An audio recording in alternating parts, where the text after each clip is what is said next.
কাজিরাঙার রুমটা তোমাদের কাছে শেয়ার করছি। যদিও আমরা এনে লাগেজ ফাগেজ চারিদিকে সব ছড়িয়ে ছিটিয়ে দিয়েছি, তবু তোমাদেরকে রুমটা আমি দেখাচ্ছি। দেখো আমাদের পুরো রুমটা, লাগেজগুলো সব ছড়ানো ছিটানো আছে, সেগুলো দেখো না আর। কিন্তু এটা হচ্ছে একটা বেড রাখা রয়েছে, আর ওরা একটা এক্সট্রা ম্যাট্রেস আর বেড এখানে ওরা দিয়ে দেবে, যেখানে আমাদের দুজন মানে এখানে তিনজন আর এখানে একজনের হয়ে যাবে। এক্সট্রা একটা বেড ওরা দেবে, প্রোভাইড করবে বলেছে। এখানে একটা টিভি রয়েছে, এখানে এসি রয়েছে, ওখানে দুটো চেয়ার, ওখানে একটা টেবিল রয়েছে, টি টেবিল, ওখানে দুটো চেয়ার। আচ্ছা এখানে, আচ্ছা এটা হচ্ছে বাথরুম, এটা হচ্ছে বাথরুম, ঠিক আছে। হ্যাঁ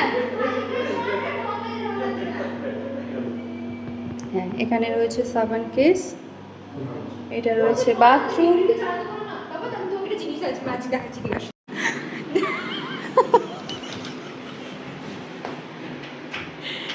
দেখো কত বড় ব্যালকনি, দেখো এই দেখো লম্বা ব্যালকনি, আর ব্যালকনির সামনে এটা, বাবারে কি আওয়াজ, কিসের আওয়াজ কে জানে। দিশা জঙ্গলে না কিছু শোন শোন, এদিকে এদিকে এদিকে এদিকে এদিকে এদিকে, আহা এদিকে না, শুনতে পাচ্ছি,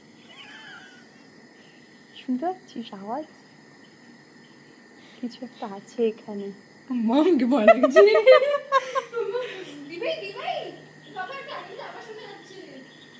দেখতে পাচ্ছ,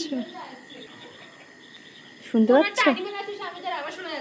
ডিনার চলছে, ভাত, কাজিরাঙাতে এটা না, কাজিরাঙাতে ভাত, ডাল, আচার আছে, ডিম সিদ্ধ আছে, এগুলো সবগুলো আমরা, গোলাপ জামুন আছে।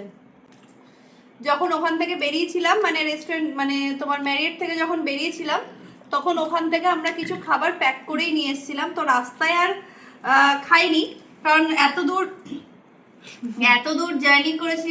কমসে কম আমাদের আস্তে আস্তে কটা বেজেছিল, আমরা 12টায় বেরিয়েছি আর ফিরেছি, ঢুকলাম তখন 7টা বেজে গেছিল। তো রাস্তা যেহেতু পাহাড়ি রাস্তা একটু ছিল, গা ফাওয়া যদি একটু ভমিটিং এর প্রবলেম হচ্ছিল, তো সেই কারণে রাস্তায় আর হালকা কিছু খেয়ে নিয়েছিলাম, ডিম সিদ্ধ, পাউরুটি ছিল, কলা ছিল, এগুলো খেয়ে নিয়েছিলাম। আর যে রেস্টুরেন্ট থেকে আমরা প্যাক করে নিয়েছিলাম এই ভাত ডাল, খাবারগুলো কিন্তু প্রত্যেকটা ভীষণ টেস্টি, প্রত্যেকটা খাবার। আর এখান থেকে এই স্যালাড দিয়ে দিয়েছিলাম।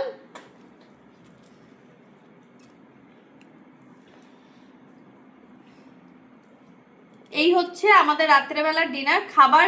ভাত দেখো, প্রত্যেকটা চাল দেখো, এগুলো কিন্তু বাসমতি রাইস, ঠিক আছে, বাসমতি রাইস। ডালটাও ভীষণ টেস্টি ছিল, মানে টেস্টি আর কি, আমরা এখন খাচ্ছি। এই হচ্ছে আমাদের রাত্রেবেলার ডিনার। তো চলো টাটা, গুড নাইট।